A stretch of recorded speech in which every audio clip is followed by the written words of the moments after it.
And here are the crypto top headlines. First up, Franklin Templeton, President and CEO, speaks. Bitcoin is the greatest distraction from the greatest disruption that is coming to financial services. Next, Bitcoin ETF to trigger massive demand from institutions, EY says. Also, California bill aims to cap crypto ATM withdrawals at $1,000 per day to combat scams. Plus, 3 factors that will depend on if the SEC appeals Ripple's case, says Crypto Enthusiast. Welcome to Crypto Top Headlines, where there's no clickbait thumbnails or titles, and no speeches on my opinions, just bringing crypto's news to you. We are a new channel here on YouTube and would greatly appreciate it if you would click on the like and subscribe buttons as well as the notification bell. It does help support the channel, so thank you in advance for doing so. Now, on to these headlines. Our first top headline is a clip from Franklin Templeton, President and CEO, speaking at the Delivering Alpha conference a couple of days ago. Bitcoin is the greatest distraction from the greatest disruption that is coming to financial services. I think AI is probably the other big disruption there, but and there's so much noise around a lot of things like FTX and others. But if you bring the technology down to its core value, it does 3 things. One is it allows a payment mechanism. Number 2, it allows smart contracts to be programmed into the token. And 3, because it's a general ledger, it has a source of truth. So whoever has that token, all rights in that token are granted to that person. So if I sell it to Frank, I don't have to go through a third party to do it. Frank gets it, and Frank gets all the rights. So my favorite example is Rihanna, who came out with, right before the Super Bowl, and I know she's just testing the market in this, 300 NFTs, each one worth 0.00033% royalties on one of her biggest songs. Well, why can she do that? She can do it because when Spotify plays a Rihanna song, it can capture, the smart contract executes and says, I owe royalties here. And so nobody has to be involved in it. And it can take the fractional payment and go to, because Frank's a big Rihanna fan, so it goes to his account, and he owns a couple of those, and he's paid, right? So now think about any way in which you have revenue streams or royalty streams that you can now start to fractionalize that or democratize that, and think about how that is an uncorrelated asset to all the traditional assets. So other examples is, I think that athletes are they'll sign a big contract, they'll say to their fans, I'm going to sell off, tokens worth 10% of my future revenue stream. I'm going to, 100,000 tokens, and boom, the fans are going to probably pay a premium for it. So it will be a way, if you think about it, it's just securitization done on steroids. And it's merely that this technology is enabling it, and it's also enabling other very interesting companies that will disrupt some of the traditional business models that we have today. Our next top headline, Bitcoin ETF to trigger massive demand from institutions, EY says. Bitcoin is facing a lot of pent-up demand from institutions amid investors closely monitoring spot Bitcoin ETF news, Ernst & Young's global blockchain leader Paul Brody says. Bitcoin is in massive demand from institutional investors but awaits a spot BTC exchange-traded fund approval to trigger a buying rally, according to a blockchain executive at the professional services provider Ernst & Young. EY's global blockchain leader, Paul Brody, believes that Bitcoin faces a lot of pent-up demand from institutions due to United States regulators not approving a spot Bitcoin ETF for years. Brody discussed the outlook for the cryptocurrency adoption on CNBC's Crypto Decrypt on October 23rd, declaring that trillions of dollars in institutional money are waiting to enter Bitcoin once a BTC ETF is approved. But any of these other institutional funds, they can't touch this stuff unless it's an ETF or some other kind of regulatory blessed activity, EY's blockchain expert said. adding, "If you look at people who are buying Bitcoin, they are buying it as an asset. They are not buying it as a payment tool. Those who are buying Ethereum are buying it as a computing platform for business transactions and DeFi services." Brody's remarks come amid global investors closely watching the crypto regulatory process by the U.S. Securities and Exchange Commission, which has not approved a single spot Bitcoin ETF so far. A number of companies, including Grayscale Investments, ARK Investments, BlackRock, and Fidelity, have filed with the SEC for multiple Bitcoin ETF products and are awaiting a regulatory response. Grayscale, which in August 2023 won an SEC lawsuit for a spot Bitcoin ETF review, has recently filed an S-3 form registration statement with the SEC to list its Grayscale Bitcoin Trust on the New York Stock Exchange ARCA. According to Bloomberg senior ETF analyst Eric Balchanas, a recent amendment to the spot Bitcoin ETF by ARK Invest and 21 shares is a good sign of progress and impending approvals.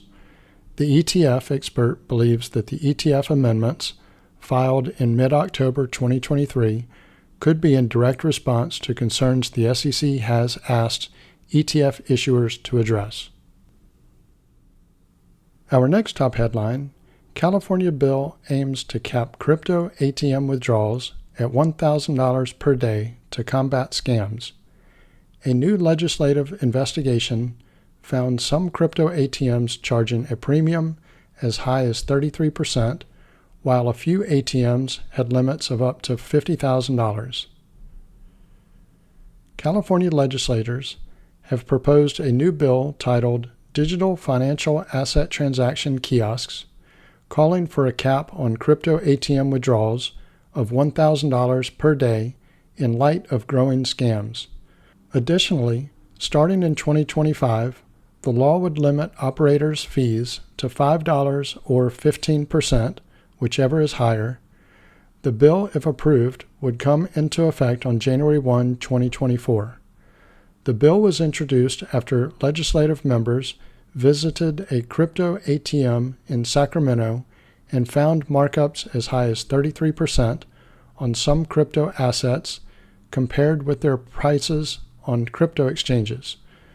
On average, a crypto ATM charges fees between 12% and 25%, according to a legislative analysis. Government officials also found ATMs with limits as high as $50,000, prompting them to take regulatory measures to curb such high premiums and withdrawal limits. There are more than 3,200 Bitcoin ATMs in California, according to Coin ATM Radar. Democratic State Senator Monique Limon, who co-authored the proposed legislation, said, "The new bill is about ensuring that people who have been frauded in our communities don't continue to watch our state step aside when there are real issues happening." Another provision of the bill would require digital financial asset businesses to obtain a license from the California Department of Financial Protection and Innovation by July 2025.